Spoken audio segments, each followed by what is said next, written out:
Hola, bienvenidos a la clase de RCP básico en adultos para la población general. Mi nombre es María Fernanda Silva López y soy interna del sexto año de Medicina de la Universidad de Chile. Empecemos. Los objetivos de esta clase son entender la importancia de aprender reanimación cardiopulmonar básica o RCP en el adulto, conocer la cadena de supervivencia del adulto y sus eslabones, reconocer un paro cardiorrespiratorio o PCR, aprender a realizar compresiones y ventilaciones efectivas a un paciente adulto en PCR y entender cómo se usa un desfibrilador automático. Partamos. Primero, ¿por qué es importante saber de RCP? Si vemos estas imágenes con más detalle, se puede observar que son personas jóvenes, deportistas de alto rendimiento, probablemente previamente sanas, que se encuentran desplomadas en el suelo sin reaccionar. La gente que las rodea solo atiende a pedir ayuda, pero ninguna sabe qué hacer realmente. Lo que tienen en común las personas de estas dos fotos es que las dos sufrieron un paro cardiorrespiratorio y las dos finalmente murieron. Si las personas que presenciaron estos hechos hubieran sabido lo básico de RCP, que es lo que se verá en esta presentación, el desenlace podría haber sido totalmente distinto. En la diapositiva anterior hablé de dos conceptos, paro cardiorrespiratorio y reanimación cardiopulmonar, pero ¿qué significan?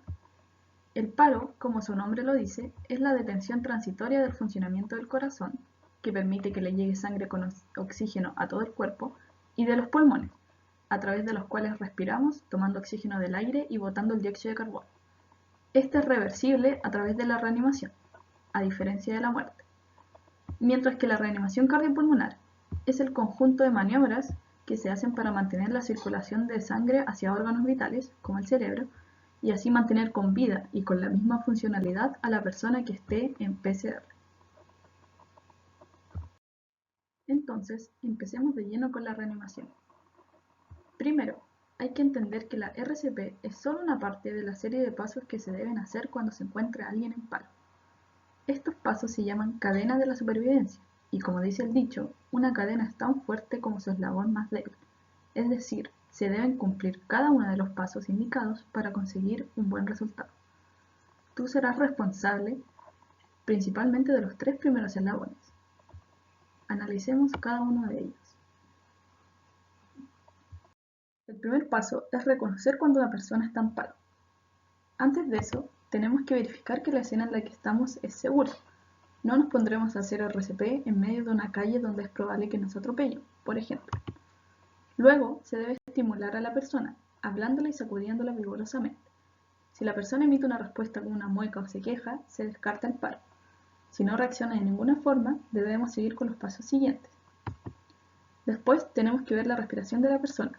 Si no respira o lo hace a través de boqueos o jadeos, se considera que la persona está en paro y por tanto debemos pedir ayuda a las personas que nos rodean y al 131, indicando que nos encontramos con una persona adulta que sospechamos que está en paro. Importante decir que no hay que perder el tiempo buscando el pulso. Hasta personas experimentadas tienen problemas en esto y eso solo retrasaría la ayuda. Seguro has visto varias veces en series a personajes haciendo RCP. Después de esta clase te darás cuenta que la mayoría de las veces lo hacen de forma inadecuada. La RCP consiste en hacer compresiones y ventilaciones, es decir, respiración boca a boca, pero siempre teniendo la prioridad de las compresiones. El mínimo que debes hacer en una RCP son las compresiones. Si te sientes capacitado para realizar las ventilaciones, hazlas, pero no son imprescindibles. Para realizar las compresiones, primero se debe poner a la persona en una superficie firme y plana. Después, debes colocarte al lado de la persona y poner el talón de una mano en la mitad inferior del hueso que se ubica en el pecho, llamado esternón. Pon la otra mano encima de esta. Ahora debes empezar con las compresiones. Fíjate que estas se hacen con el peso de todo el cuerpo, no solo con la fuerza de los brazos, por lo que la posición que adoptes es fundamental, siendo la ideal la que muestra la imagen, es decir, tienes que arrodillarte al lado de la víctima, mantener la espalda recta y los brazos rectos y usar el peso de todo el cuerpo para hacer la compresión. Las compresiones se deben hacer a un ritmo de entre 100 a 120 latidos por minuto. Suena como un número difícil de calcular, ¿o no? Pero la solución está en cantar en tu mente una canción que tenga este ritmo, como Staying Alive de los Bee Gees. Existe una lista en Spotify con canciones que pueden servir.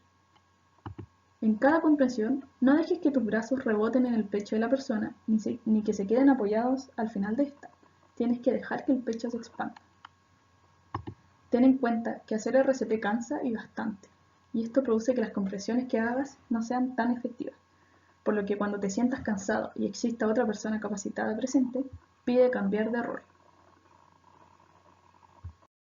Para hacer las ventilaciones, o llamadas comúnmente respiración boca a boca, primero debes posicionar a la persona para abrir su vía aérea. Para esto, primero debes colocar una mano en su frente, como se ve en la imagen A, haciendo una presión leve. Luego, con la otra mano, colocar los dedos en el mentón, levantándolo, como se ve en la imagen B y C. Ahora, manteniendo esta posición, debes cerrar la nariz de la persona con tus dedos, como se ve en la imagen D. Luego, debes posicionar tu boca en la boca de la otra persona, sellándola completamente. Y por último, sopla en su boca por un segundo, y mientras soplas deberías observar cómo se levanta su pecho. Ahora, ¿con qué frecuencia se deben hacer las compresiones y las ventilaciones? Debería ser con una frecuencia de 30 a 2, es decir, por cada 30 compresiones deberías hacer 2 ventilaciones.